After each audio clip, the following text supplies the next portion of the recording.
Bona tarda, estimats i estimades superescoltacontes. Esteu preparats pel conte d'avui? Preparades? Sí? Avui us portem un conte clàssic, un conte tradicional. Per tant, va de prínceps i princeses. I diu així. Diu que hi havia una vegada un príncep que li deien príncep pudent. I esclar, amb aquest nom feia una pudor, una peste, que tot el reialme sentia i olorava aquella olor que tenia i se't posava aquí dins del nas. I és que feia no ni un, ni dos, ni tres, ni quatre, ni cinc, feia 10 anys que no es dutxava. Us podeu imaginar quina pudor feia? I no només feia molta pudor, sinó que a més tenia un mal caràcter. Era tan antipàtic. Mira, escolteu. Ja estic fart que tothom em demani coses. Estic cansat de tothom ja. Què voleu? Voleu menjar? No en tinc jo de menjar. Pesats aquests pobres. Us donaré menjar el dia que jo em dutxi. I els nens? Quin soroll que fan tot el dia emprenyant per aquí. Aneu a pastar, home! Aneu a pastar! Caram, heu vist quin mal caràcter? I és mal educat amb ganes, De fet, sempre estava murri, sempre estava enfadat. Sabeu per què estava enfadat? Perquè no trobava cap princesa el volia. Escolteu i mireu.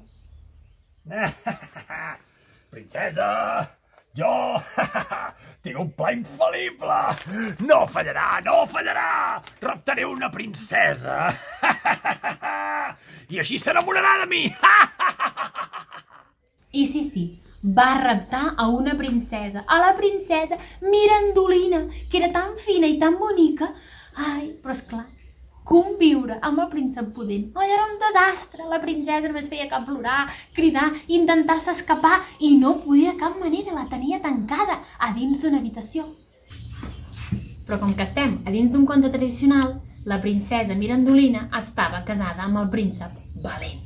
I esclar, el príncep Valent, quan se'n va assabentar, corre a preparar una emboscada per entrar a dins del palau del príncep pudent.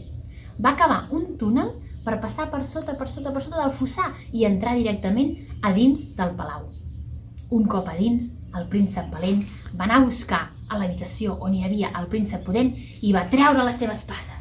Immediatament després, el príncep pudent, en veure-ho, va treure la seva espasa. Però què va passar? L'espasa del príncep pudent estava tan bruta, portava tants anys sense netejar-la, que se li va trencar amb 1000 bocins i, evidentment, no va poder lluitar i es va quedar allà amb les mans així. Deixeu-me sortir d'aquí! Deixeu-me sortir d'aquí, maleït príncep Valent! Ja m'ha derrotat, si hagués netejat la meva espasa, me caso en ronda! El príncep Valent es va emportar el príncep pudent al seu palau i li va preparar el pitjor càstig que us podeu imaginar.